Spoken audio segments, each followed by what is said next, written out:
Jamie Hanshaw Dyer, what's good? Hey, how are you? I'm so grateful that you're here with us. Oh my goodness. Thanks for inviting. This is exciting. What is the 25-hour stream for? Paranoid American and I created a Illuminati comic. We're promoting it. It's a Kickstarter, and today's the last day. So independent like you're an author as well. Mm-hmm. I'll put all Jamie's links down in the description. I'm a big fan. Everybody go subscribe. I'm excited to have Jamie on here because I met Jamie at the Bohemian Grove live event, and I had these occultist Mondays sort of on the table, and she grabbed the whole 4-pack. Thank you for supporting. But also we traded books, and she showed me one of her magazines that I absolutely devoured.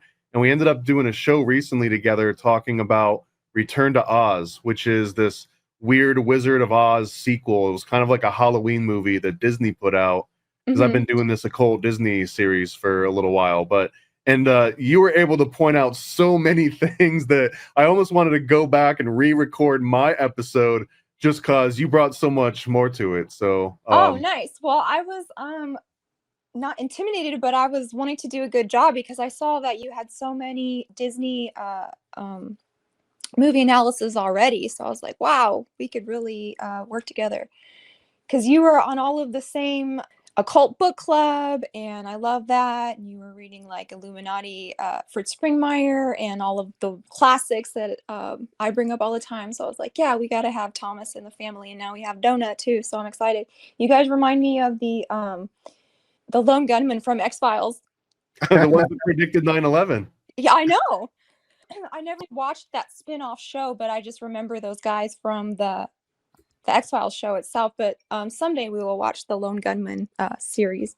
That's a deep cut for a lot of people that might not even know that, because they didn't make it through their entire first season, I don't think. But so in the X-Files, which is the show that I probably would credit with making me a paranoid schizophrenic in terms of conspiracy theories, but that these three guys ended up becoming the sort of the hacker information guys that Mulder would go and consult with.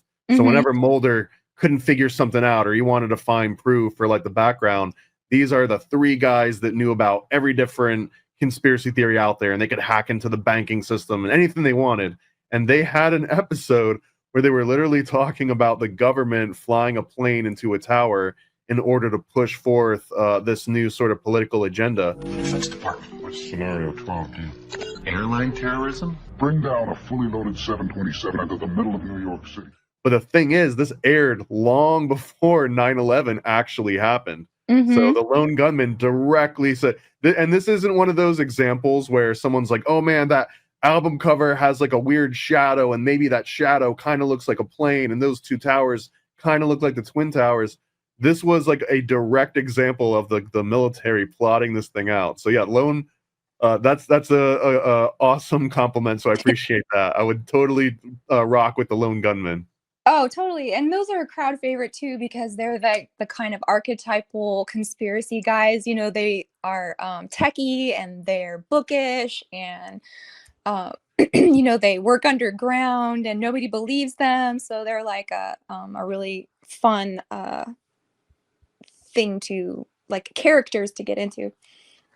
Right. You got like the uptight, like autistic dude that like does everything kind of by the book, and then you got like the rocker that maybe he like smokes weed in the back every once in a while. Yes. And then you got like the old dude is sort of like the smoking man's antithesis. Like he's been in the game for so long that he saw who shot JFK. Like he doesn't have to look up like the hacker report, right? Like he was there on the grassy knoll. Exactly. So Jamie, what are you looking into? I got your YouTube links. I posted it. It's right here. Make sure to go to it. You got Isaac Weishaupt on there. What are you looking at right now? And maybe tell my audience what you do and the work that you've done. Okay. Yeah, I guess I started in this arena in about 2008 when Obama was elected, and I had moved to Austin to make some more conspiratorial-minded friends. I lived in California, and it was too perfect, so nobody cared that things were crashing. So I was like, where's everybody kind of like converging, that I can find some cool lone gunmen to hang out with? And so I went to Austin and I met, Alex Jones type people. There was a bookstore there called Brave New Books that we used to hang out at a lot. And we would do shows with Freeman Fly on the Austin Access channel before there was even, YouTube. Like we would do access shows and put them on Google Video, conspiracy stuff. And so, yeah, I've been kind of in the media since then. I was like raised as a tinfoil hat, so I always had that in the back of my mind that, reality wasn't what we were told. Nothing was actually mind blowing to me at any juncture because I already had known about the Clintons and the FEMA camps and the black helicopters and Monsanto and like all those 90s conspiracies. So it was just kind of like a perfect fit for me, kind of a weird artistic person, not autistic, artistic, maybe autistic, I don't know, but You could be both. yeah. And you kind of have to be to dive into all the data that it requires for you to sift through all these things. So in the Austin era is when I learned about, like, we listened to a lot of Bill Cooper. We listened to a lot of Alan Watt. We listened Yeah, to, rest in peace, Alan yeah, Watts. not the philosopher Alan Watts. Alan Watt, the Canadian grizzled conspiracy guy who, just did podcasts from his cabin in Canada. I was a big fan of his. I'm happy you brought his name up because he passed away right when the lockdowns happened. Oh, Yeah. yeah, he was pretty dry, but he was all about like the text, the globalist text, a lot of the ones that Jay covers. So he would just go through Tragedy and Hope and Zbigniew Brzezinski and all of these guys and tell you it's a big club and you're not in it. In Scottish accent, right? Yeah. So yeah, we learned a lot from him, Bill Cooper, and then Fritz Springmeier. I read like both of his before they were even published in bound books. They were in those ones that you can do it yourself, spiral bound. Right. Somehow I got my hands on a couple of those and read those, and that just kind of opened up the floodgates of making everything in pop culture make sense. Right. Through the lens of, monarch mind control, like why are all these girls immediately going from cute Disney teens to, sexualized demons? And you're like, oh, wow, this makes so much sense. And so this is when Miley Cyrus started her career, or Hannah Montana. And of course, she was a perfect example of monarch mind control because she was the duality. She was like, the lowly Miley, and then she was the Hannah Montana, and she changed her whole persona when she put the wig on. So she was essentially two people at the same time. And then we started to notice just how prolific Disney merchandise was everywhere, especially with Hannah Montana. I think they kind of ramped it up because you could not even walk into a store at the height of the Miley Cyrus Hannah Montana age without seeing her face. And so I'm reading Fritz Springmeier. I'm, rethinking all this Disney stuff. I'm seeing Hannah Montana everywhere I go in dual personality. Oh, and then, yeah, you put that picture. She's even got the hand sign.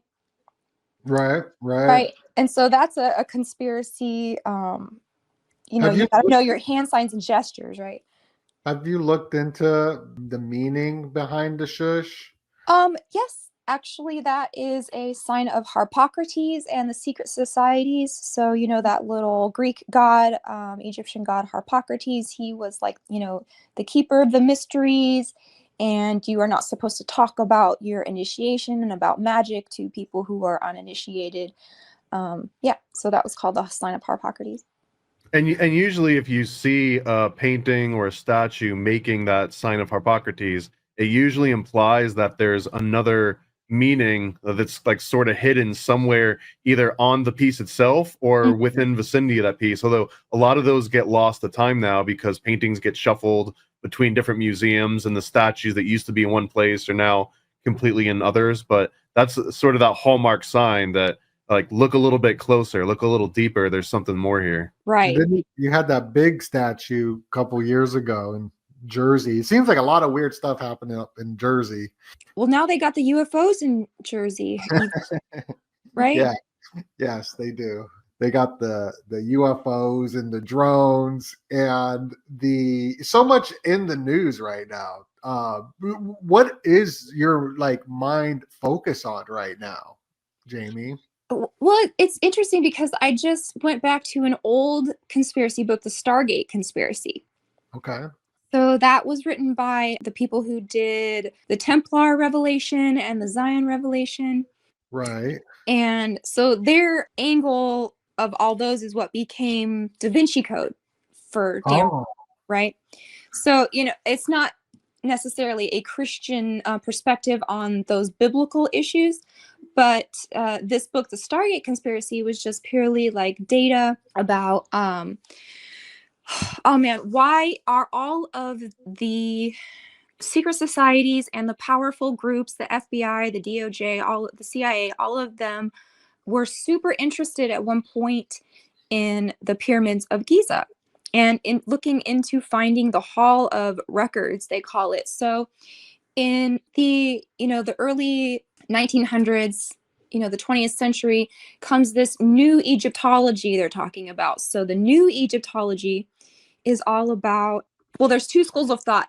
One, that ancient Atlantis, after the destruction, a remnant of them survived and they went to Egypt, and they're the ones who are responsible for the pyramids and the high technology and the stuff that you see in ancient Egypt. And then there's another school of thought that says that actually the pyramids were built by extraterrestrials who came through Mars at one point, and their civilization was destroyed on Mars, and then they came to Earth. And then they started civilization on Earth, and that's why Egypt is so weird and spacey, and they look like, non-human types, sometimes like Akhenaten especially. Looks like he's from another world. The conspiracy, I'll just lay it out, is that there is a concerted effort to convince everybody in academia that humans and life on planet Earth was seeded through panspermia from these extraterrestrials, and they've been kind of guiding civilization through the shadows, or actually through underwater, if you can believe it. And Congress just came out and said that that there are aliens in the ocean. I don't know if you guys catch that one a couple weeks ago. Did you see that?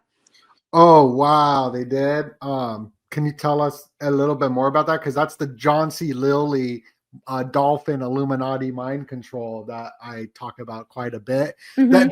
That's the whole thing, is this alien agenda. So I think that the mushrooms being pushed is to Yes. reset this autonomic nervous system of the old Abrahamic religion. So we've been believing certain things for so long, for thousands and thousands of years, that I believe with AI, the bankers, Gordon Wasson, Skull and Bones, they are microdosing everybody just like they would do with the hippie movement.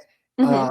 And when you read John C. Lilly's book and the MK Ultra figure who was doing these drug experiments with the dolphins, at the beginning of his books were saying this is because the aliens in the ocean, they needed to communicate with the dolphins through the isolation tanks, through their mind, through telepathy, and then the dolphins would go down to the whales, and then the whales would go down to Atlantis in the ocean and communicate with aliens.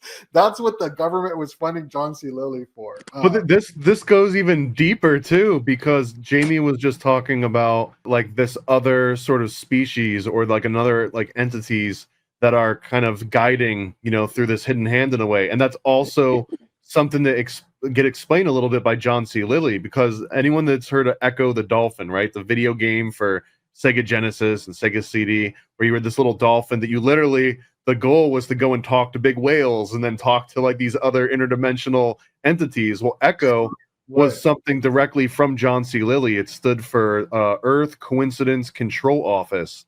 And the Earth Coincidence Control Office kind of represents this intelligent group of entities that are here to implement these like synchronicities and to bake patterns and like slip information into the patterns that humans are capable of matching. I mean, I'm grossly oversimplifying that because this was his like life's work that he wrote books on.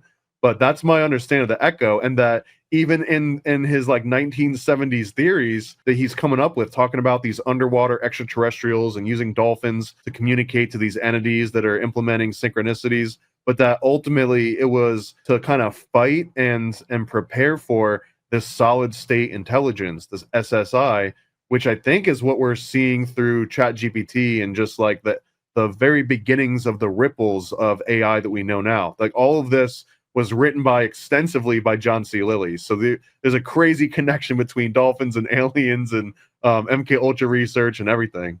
Oh, Well, yeah. they actually mentioned him in the Stargate conspiracy because one of his colleagues was a guy named Andrei Puharich. And Puharich worked with Uri Geller, and they were interested in channeling these aliens from early on, like maybe the 30s on, who these aliens call themselves the Nine, right? The 9 gods of Egypt. They thought that they were the Ennead, and so that's why Egypt was such a central focus for all of these occult ET extraterrestrial like disclosures, because the channeled beings said that, you know, they were the 9 gods of Egypt: Atum, Shu, Tefnut, Geb, Isis, Osiris, Nephthys, and Set, right? And then Horus is like, he's like the one that links the lesser gods to the major gods, right?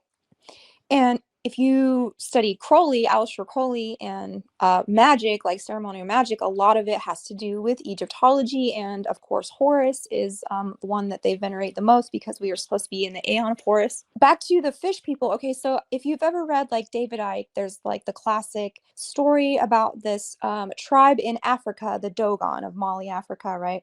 How they have all of these records, these astronomical records, way before telescopes. And how do they know that the star Sirius is actually a trinary star? So they knew about Sirius A, B, and C even before anybody else in the world. And they say that, well, our gods taught us this. Our ancient gods came out of the water and like explained the stars to us. And they said they actually come here from Sirius. Now I know this sounds really crazy, but when you get into how people venerate Sirius, especially the Freemasons, all the secret societies, Aleister Crowley's inner club called the AA, the Argentium Astrum, was for venerating Sirius. So they take Sirius very seriously in the occult and in the upper echelons of the elite people that run our countries, right? Right. This was my entry point too, for like the alien supernatural stuff that went beyond X-Files, Little Gray Men stories, like Roswell stuff. I think the book was called The Sirius Mystery. Yes. And that was monumental for me. It's crazy, that book and Fritz Springmeier's book, and I guess Manly Palmer Hall, though Manly Palmer Hall in this case is almost like a reference book. It's almost like a crusty like encyclopedia that you'd find in like the neglected part of the library. But Fritz Springmeier, I don't really think you'd find his book in many libraries. And then this one, this is the exact one, man. This one made me really reconsider everything that I had ever heard about aliens and like extraterrestrial intelligence. And I know at this point it's almost like an entry point into all this, but I must have been, I don't know, 18 or 19, I think. Everybody, we are honored to have Jamie Hanshaw here with us. Go subscribe to her YouTube and get wicked smart. I just posted in the comment. Please, everybody, go there now and do that. Albert Pike, he dedicated his astrology room to the day August 10th, which is the Sirius rising, the helical rising of Sirius. And if you look at the hieroglyph of America, it is the Sirius hieroglyph, where it has the Capitol Dome, the Washington Monument, and the 5-pointed star. So the founding of America is very serious with the serious stuff. And you brought up the AA too. That's I think the AA is the Twin Peaks, like how they have that show. Yeah. Have you looked deeply into this? But feel free to continue on the serious thing. I didn't mean to interrupt. That's okay. I'm familiar with Twin Peaks. I've seen them all, and we've talked to Isaac about him, and Jay's done some chapters about him. So I pretty much know the lore and the theology of Twin Peaks, and they do get into Eastern mysticism. So Tibet has a lot to do with this because they equate the Nine, sometimes also with the Hidden Masters, because then in the Stargate conspiracy, they're kind of proving that the beings that, Madame Blavatsky was in touch with, that Alice Bailey was in touch with, that tiny mustache man, and the SS we're listening to, the ones that they talk about and they say when we contact them, we bleed out of our nose and our ears. You've heard that story about the Nazis, right? Whoa, really? They bleed out of their nose and ears? Yeah. So he's like, I've met the new man, and he is terrifying, and every time they come, it smells really bad, and we like bleed. That's in a show that I did on Rockfin called Tiny Mustache Man, Black Magician. So if you want to know all about the lore and the esoteric religion of the Nazis, then you can go watch that one. But yeah, so they talk about those guys. And in the Stargate conspiracy, so there's this, Andrei Puharich, the scientist, he worked with Sidney Gottlieb of MK Ultra. He worked with all kinds of dignitaries and elites, presidents. I mean, they were summoned to the White House. So this is not just like goofballs doing seances. This is like real channeling and real occult influence on politics, right? And they actually even talk about how the eye on the dollar bill, the pyramid and the eye, of the Great Seal, that came from the mystic Nicholas Roerich, who influenced Henry Wallace to put, yes, exactly, that capstone on the dollar bill because of these entities that he believed that they lived in the Himalayas. So now you've got some different patches of aliens going on. You've got the sea ones, you've got the mountain ones. But this doesn't, it does make sense, because if you read like Sumerian texts and those like the Watchers, there was the Sky Watchers and there was the Ocean Watchers, you had Enki and Enlil. So it's not as weird as it sounds. No, not at all. But where was I going with that? But the Theosophical Society. Oh, yeah. Blavatsky, that's her name, right? Yes. That's what runs politics, is these like occult orders, and they're all interested in this. Yes. So the writings of Alice Bailey and Blavatsky became the charters for the Lucius Trust and the Lucifer Trust, which actually became the UN. So the United Nations, the religion of the UN is this theosophy, which is melding all of the religions into one. And then the externalization of the hierarchy, what they call it, is when these old gods can come out of hiding, out from underneath the ocean, out from their mountainous caverns, and rule in the open.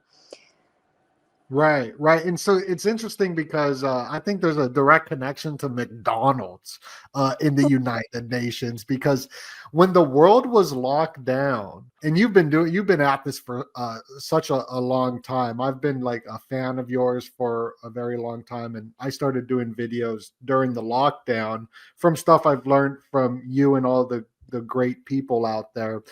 And BTS, that band BTS, the Korean K-pop stars, they were all dancing at the UN, and it was called Permission to Dance or something. It was so stupid. But they're like sponsored by McDonald's. And then we have this assassin that's like all over the mainstream, and it's just like a big promotion for McDonald's. So I wouldn't be surprised if this guy's connected to the United Nations. Well, remember when Trump and everybody was eating McDonald's on the Air Force One? Or yeah, you just showed that picture. So you've got the guy who's like the czar in charge of healthy eating, like make America healthy again, and they're literally like shoving McDonald's down, like the worst thing you could possibly think to eat. I've said this all the time, like fast food isn't food, you guys. This is a weapon. These chains are weapons systems to make you sick, to make you, overweight, to give you cancer. And if you want to get really deep in the rabbit hole, they find human DNA in this stuff all the time. That's wild. And so this is a perfect example of the lockdowns, in my opinion, because every single institution, every single government was okay. And they all held hands, and we were in this together, staying at home. And it's the same thing with McDonald's. Doesn't matter if you're on the left or the right. We see right here the right loving McDonald's, and we also see Billy Bob as well, producing the food for McDonald's, Warren Buffett eating the McDonald's, which is like straight connected to this assassin. The smiling assassin, right? And here's just a Right, random, yeah, smiling a, assassin a with the random McDonald's quick smile. schizo connection here. But That was good. during 2001, and the only reason I know this is because it's ingrained in my brain, because that's when I was in the military, was between 01 and 04, or 01 and 05. But McDonald's had 3 separate campaigns that they ran during 2001, and it was, "We love to see you smile." There was one called "Put a Smile On," and then the last one that they ran from 01 to 03 was just simply called "Smile." And that was the McDonald's like slogan trademark for that entire portion of the most traumatic moment in collective history. Like, if you believe in all this trauma-based programming, that was the event. The 2001 was the event, and this is the particular branding that McDonald's had. It was all about smile. So here we go again. We've got the smiling assassin that Like couldn't stay in hiding because he just needed those hash browns. Have you guys seen that new movie, Smile? Exactly. There's the news. No, I heard it's great. Okay. So, well, let me, I don't want to ruin it, but I got to tell you this. It's crazy. So the Smile is a demon that, if it possesses a person and that person kills themselves and you watch that, then you become possessed by that person or the demon. And then you have the smile and all that, demonic face, right? Yes. So, and this is sort of like all of society right now with the smiling depressives. right. And if you watch the sequel, it's actually about a pop star who is, like your Rihanna or Britney Spears or, that archetype. She's a pop star and she gets oppressed by this demon that's following her. And when she finally gets possessed by it, she kills herself on stage and the whole audience is watching. It's now possessed by this. Wow, smart. There's smart marketing for tons her. of monarch symbolism in this. I mean, it's classic. She actually does it in a butterfly outfit. Oh wow. Wow. Yeah, we gotta watch this. Oh man, that's so wild. I definitely am gonna check that out. But that's okay. So there's the smiling assassin. Okay. Yes, go ahead. So back to McDonald's just for a second. I just had a guest on named Paul from Understanding Conspiracy Channel on YouTube.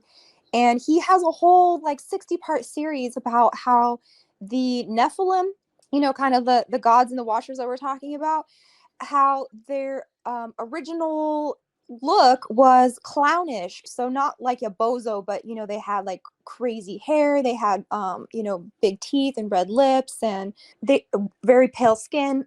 So they kind of look like a nightmare demon clown is what he is positing. And he has so much images to illustrate what he's talking about. And actually the people who made clowns a thing in the 20th century were the Freemasons and the Shriners, and bringing and they were magicians too. So these Freemasonic occultic magicians brought us this classic idea of what a clown looks like, but it's actually hearkening back to these ancient demons. Right. I got to talk with him. And you know what? Maybe I'll play that episode for the stream because we're doing the 25-hour stream. Yeah. Yeah. Have you ever heard of images? Oh, absolutely incredible. And you know what? This guy's presentation, and shout out, is all of my audience and friends, they always bring him up. Understanding Conspiracy. He found something really special. Oh, right there. And John Wayne Gacy, right? Yep. With the 33 kids and how it could have been like a Jeffrey Dahmer type style. Maybe he wasn't even responsible, but there was a whole network. Have you ever heard of Insane Clown Posse? Yeah. Miracles. Okay. Miracles. Yeah. How do magics work? Okay. So magnets, how do they work? Yeah, shout out to ICP. I'm a big juggalo, so I grew up when I was a kid, 10 years old, going to ICP concerts with my mom. That's my favorite detail we tax in with my mom. Well, it's funny because when I did the podcast with Paul, he's breaking down all this information, and people in the comments were like, "Paul's giving all this information. DOENUT ICP juggalo. Like I kept on bringing it up the whole time. That's all I wanted to talk about. But I think there's a Masonic type connection with the Wicked Clowns as well, because looking into pop culture as you do, and showing all the brainwashing and all the symbolism, they seem to give us movements like the hippie movement that seems to be counterculture, but really, in fact, it is just these establishments setting up different traps, knowing that the kids are going to want to rebel at this certain age. So they give us the Rage Against the Machines. They give us the Burning Man, Woodstock type hippie kind of stuff because they know, or the Greta Thunbergs, they give us that just because they know of the angst that the youth carry. So I don't know. I don't know if you looked into them at all. That's why I brought it up. Well, yeah, I brought up the clowns because of Ronald McDonald. Oh, yeah. Ray Kroc was a Freemason. So Oh. there's that stitched up with a little bow for you. Talking about kids now. So going back to Stargate Conspiracy, there's a whole section in there about Puharich's kids, not his children, but this group of kids that he was experimenting on, and they called them the Space Kids or the Geller Kids after Uri Geller, the famous psychic who was mixed up in this also.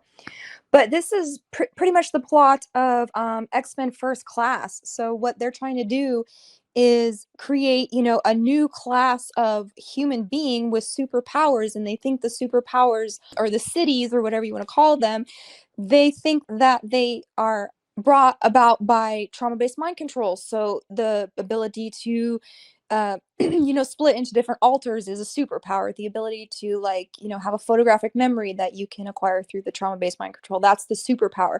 So they're telling you things like, remember that M. Night Shyamalan movie with the guy with the multiple personalities? What's it called? Split. Yeah, Split. That's it. Yeah, Split, it was yeah. the part of the trilogy of Split and Mr. Glass and Unbreakable. Yes. So Split, James McAvoy actually has these superpowers that they're talking about. So this is what the X-Men are, is people who have undergone this trauma-based mind control and have, these super psychic brain powers now. I would throw Jason Bourne as more of like another Exactly. practical example of that too. Yeah, super soldiers, super spies, super psychics. And when they were doing these, experiments like the Men Who Stare at Goats and the Russian psychic experiments, so it's not just about remote viewing something that has happened in a objective way. They're actually trying to figure out how to beam thoughts into other people's heads. Now, this is back in the 40s, 50s, 60s. And also this has to do with science fiction and how big Star Trek came to be, because Gene Roddenberry was one of the people who was in this round table council who's channeling these 9 gods of Egypt, and they're giving him ideas for scripts. They're telling him things about the ancient past or whatever. So that's why Star Trek is so has such a cult following, because it has these occultic entities behind it. Well, and the original captain in the first script for Star Trek was going to be Captain Albert Pike. Oh, really? Yeah, that's true. Oh, wow, I didn't know that. Yeah, James T. Kirk. So his T stands for Tiberius, and so Rome is also wrapped up in all of this. And so now we've got the aliens coming back. And if you read the Stargate Conspiracy, or if you just go watch the show that me and Baselit Analyzer did, what I'm saying is that the capstone is actually the alien component. Because if you watch Stargate the movie, the spaceship is shaped like a pyramid, and it comes down and it actually docks on top of the Great Pyramid in Egypt, like a docking center. And so I'm toying with this idea is the capping of the pyramid, the capstone, that's marks the completion of their great work, right? Is it that when the aliens arrive, is that the capstone? The capstone remaining off of the top of the pyramid, like on the back of the dollar bill, that Eye of Providence, that replaces the capstone, because the concept of the capstone that's not actually capped represents an unfinished work, right? But when it comes to human progress, that's sort of this catch-22. It's almost a paradox that humanity won't ever actually hit that capstone. However, an extraterrestrial comes in and puts a capstone on it, maybe that answers the question, right? Maybe it's like, you guys don't have to progress anymore. We got this now, or we're going to change things up a little bit. So I would almost not look forward to the capstone being put on top of the Great Pyramid. Oh, heck no. They were going to do it like in the year 2000 or something, and then Right, yeah, the Masons got together and they wanted to, and Egypt said no at the last second, I think. Yeah. And this right here, the pyramidion, which is the pyramid on top of the pyramid, it's the capstone. And right here, I think this is what the AA is, the Twin Peaks, the show and all that. I think it's this symbol of a ket, which is the sun rising over the mountain, which Jordan Maxwell had his Dawn of a New Day, right? That presentation of that symbolism. I think these are the Twin Peaks, but I don't know. Yeah, but I have no idea. But this was This the also symbol. looks so much like Tanit too, that goddess Tanit. Shout out to Tanit. The consort of Baal Hammon, and at a certain point, especially after Carthage fell to Rome, and they forced all of this Phoenician and Carthaginian worship underground. Yeah, this is her, Tanit. Look, the dolphin. Once they force all this Baal worship and Moloch worship underground, she became the public face of this. So some of the more recent Tophets, which are these huge sacrificial sites where they find the bones of children with all sorts of horrible marks on them, they usually find it at these Carthaginian Tophets with this mark, and this is the mark of Tanit. And you can kind of see that she's wearing like a dress in this example. She kind of looks like an Ankh, but that it's a little person with their arms spread open, and then above them is supposed to be the crescent moon eclipsing the sun. But you can also kind of squint and look to the left, and this looks like an all-seeing eye. And in fact, there's a lot of other versions of this one that when it's like drawn out and it hasn't been hurt by erosion in ages, that it essentially looks like a pyramid topped by this all-seeing eye. So I don't know if they're directly connected, but the symbolism and the similarity between these two kind of occult premises seem too close to just be marked off as like, oh yeah, they just look the same for who knows what reason. Well, the Stargate conspiracy gets into drugs so you mentioned this in the beginning of our talk, the mushrooms and stuff. So they're like, okay, if the Stargate is not a physical thing that you walk through, or like a wormhole that you could take a ship through, maybe it is the contacting the other dimensions through psychedelics. And that makes a lot of sense, because people who, go take ayahuasca and stuff, a lot of them come back and they say, I talked to these twin serpents and they told me they were the DNA. And I don't know anything because I'm just a puny mere human. And these are the kind of, winged serpents they're talking to in the other dimension on ayahuasca. Basically what Quetzalcoatl or something like that would be, right? And you've got the pyramids in Mesoamerica mirroring the pyramids in Egypt, even though their civilizations have nothing to do with each other. And we know that the American pyramids were used for human sacrifice. Right, and I've usually like to look deeper into the sort of counter arguments to a lot of this stuff, and this one is one of the weirdest ones. Is that the official explanation for why they found the same sort of deities, the same types of statues, even all the way down to the exact same sacrificial rituals that they had going on in like the Phoenician Empire versus even Mesoamerica, like Central and South America. These are the two explanations. One of them that the church came up with was that the devil came over into the Americas, and he told all these people, here's how you worship me, long before even Christ existed. And that's how they wound up with all these rituals. Another one that I came across recently, though, these are like the only two, I guess the third one would just be coincidence. So if you ignore the coincidence argument, another one would be, what if these all actually started in Mesoamerica and then spread out from there? And that this might also explain why you see corn showing up at Rosslyn Chapel, and you see all these other references to American plants and fauna showing up in other parts of the world that were supposed to kind of have predated the discovery of the Americas. So I think that those are both interesting, although the idea of like Satan going over to the Mesoamericans and being like, okay, here's how you're going to make this statue, just to sort of throw the friars for a loop when they come over in the 15th century. That one's kind of funny. Well, I think Ancient Aliens kind of makes sense in that, different, how do I even want to put this in my worldview?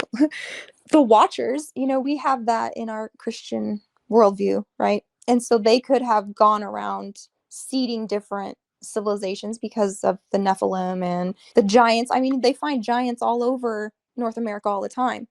And that's what the Smithsonian was actually created for, to kind of run a cover for all of the giant burial grounds that they were finding, especially like in the Appalachia. And so that's where you get like these cover stories of dinosaurs and stuff when they were actually taking giant skeletons and putting them under the Smithsonian. I like that. That's an even better fourth option, because that also explains why you'd see similar cultures erupting in completely different places on the earth that were otherwise completely isolated from each other. They had no real communication. And why does every culture have like a myth of a dragon, even if they had no contact with the other cultures? Like, where did it's a universal thing. Also, the Smithsonian, I learned this from Cynthia Chung. The symbol of this is the Jesuit sun symbol cut in half. So instead of 32, it's cut in half to 16. And then the Ancient Aliens is the Twin Peaks, I think. It's the AA. So many lies to sort through, too. So that's why, reading a 400-page book like Stargate Conspiracy from a completely like... wow, 400 pages? Yeah. Just watch our show. I made it into a game show, so it's fun. Everybody go over to Jamie's YouTube right now. Like, what are you doing here? Like, y'all gotta go over there right now and subscribe. Get Wicked Smart. Which is the one? Is it your most recent one? It's called Stargame Conspiracy right there. Okay, it's the most recent one. Cool. Yeah. And me and Thomas did a really good one on, like he said, Return to Oz, and just like his background with Disney. All my fans loved him. And we're going to do another one about Wally, because Wally is, the techno Christ, right? Okay. Where's the Eve? Yeah, she's Eve, and he's the little robot that sacrifices his self to save the Earth.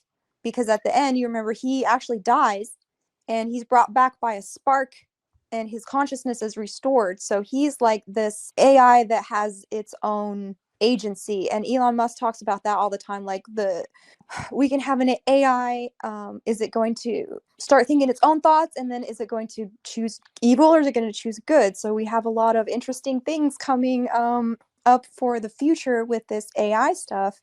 That motif is incredibly potent too. I mean, now after having watched every single feature-length Disney movie from the 30s until 2007, I think that we're up to, there's only a small handful, and they tend to be some of Disney's absolute best works. Sleeping Beauty would be an example. Snow White would be an example, where they have this archetype of the protagonist or the hero dying and then coming back to life through some other miraculous means. Like, Pinocchio technically could be construed in this way too, where gets injected with this like exterior extraterrestrial consciousness that makes him a real boy.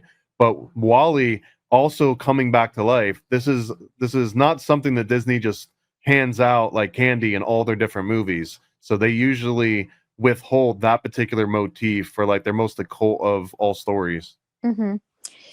Even Transformers too. I think I recall Optimus Prime going up to space and kind of like dying and coming back. He's totally Jesus. I mean, I would also argue that He-Man is an archetype for Jesus, at least in that he's like the Knights Templar guardian of Christ that's, fighting like death, and that he's the resurrection. I think that there's so many things that tug on your nostalgia, like our early programming, that are just replaying like these solar deity tales over and over in a million different angles. Wally look like E.T. Yeah. And Johnny Five, yeah, E.T. and Johnny Five combined. Oh yeah, Johnny Five, RESPCT. It's my suspicion that they're just building this AI to be some kind of house or channel for Sirius. On Jamie Hanshaw's YouTube, everybody go subscribe. Not only is Paranoid American, whoever titled this is a genius, and I that's what I told Paranoid American. Theosophy, and about Oz and Theosophy, that was so cool. But I learned so about so many people. You got Isaac on here, you got Third World Assassin. I learned about him through you, so thank you so much. Yeah. He's really cool. I like it when Jay and him make fun of each other. But he's on point with something with Mac Dre in the Bay Area hip hop, I think, and Courtney Turner, I believe her name is. I'm like a huge fan of hers as well. I'm so many wicked smart people. So you're going to be very happy if y'all go subscribe to this. Yeah, my channel's, I call it artisanal. I just started a couple years ago, so it's not too huge, but it's all the smartest people in my chat and all the most like tuned in and knowledgeable, and it's not too hard to understand, but you will learn something even if you have been doing this for a long time. It's quality. It's so quality and quantity as well. You got so many podcasts up there. I've been watching for a while, so I appreciate everything that you do, Jamie. And what can we look out for you? I really appreciate the time that we have with you. I got janalysis.com where you can get books. Where can people go to support you and all that? Yeah, you can go to Jay's Analysis at the shop, and I have 2 books on there for sale: Hollywood Mind Control and Operation Culture Creation. Yeah, that's one of them. Is the other one on there? Yeah. So that one also is one of mine. I don't sell the first one anymore because I changed my mind about some stuff. But the next, I changed my mind about some occult magic stuff. The next show I'm going to do actually is with Tristan Haggard and Jay about the Red Pill Bros and Andrew Tate. So, oh, good. I read this book by 2 guys who had been in the war room for a couple years, and they wrote like a tell-all about what it's all about. You guys are gonna laugh when you figure out just how this has come to infect It's a big the youth, and just give them these like brain worms that is just so hard to get rid of. So if you wanted to build a cult, the Tate cult is based on 007, The Matrix, science fiction, Conan the Barbarian. He's got a Kabbalist, a wizard who works for him in the war room. I don't know if you've all heard this. Yeah, for sure. So this guy is a piece of work. He just like hates humanity. He hates women. Yeah. Well, he thinks the women are dragons and that all evil comes into the world through women. I'm sure you've heard that online in the past year. Coming down, right? So this all comes from this freaking loser who's LARPing as a cosmic slave master of women that he got from a character out of a sci-fi book. And he is taking all of these poor fatherless guys and wrapping them up in this war room and teaching them how to start webcam business with girls through the Loverboy method. And it's a school on how to become a pimp based on like the stupidest Dungeons and Dragons shit you've ever heard. But they are. What's the Loverboy method?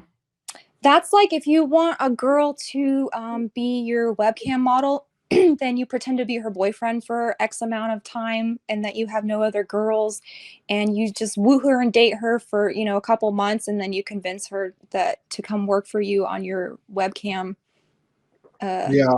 trafficking. It's a known way to psychologically like start to pimp like people. It's like a well-known documented thing. It's not like just like, oh no, that's just he was just being manipulative, or like it's well known in that. This is like when your 70-year-old grandma meets like a heartthrob in some other country, and it's like, hey, I just gotta send him a couple extra thousand. It's we're engaged now. Yeah, he's my boyfriend. He needs it. Yeah, I've been calling him out since the first day Google promoted him. Like, you don't get promoted on Google algorithm. And where was these red pillars when it was important? Like during the lockdown, what were they doing during the lockdown? Now they're crusading. They were on OnlyFans, of course. Exactly. As users. Yeah. Well, I'm excited that people are that you and yeah, it's gonna be tight. I can't wait to watch that. So everybody, go subscribe, go buy them books and all that. I'm so grateful, Jamie, that you have you on, and you're welcome back. And we're going to be doing the stream all day. So if you get bored, you Okay. got the link. Feel free to hop in any time. Yeah. So me and Thomas are going to do Wally soon, and me and Donut, I want to have you on my channel talking about mystery cults. Yeah. Okay. I'm so grateful. Thank you so much, Jamie. We'll go to a brief intermission, and we will be back after the intermission. Okay. And we'll have another giveaway. So hang out. Make sure you're here as soon as the intermission stops, because that's when we're going to do the giveaway. Yes, and we'll be back. Thank you, Jamie. Thanks, guys. Bye.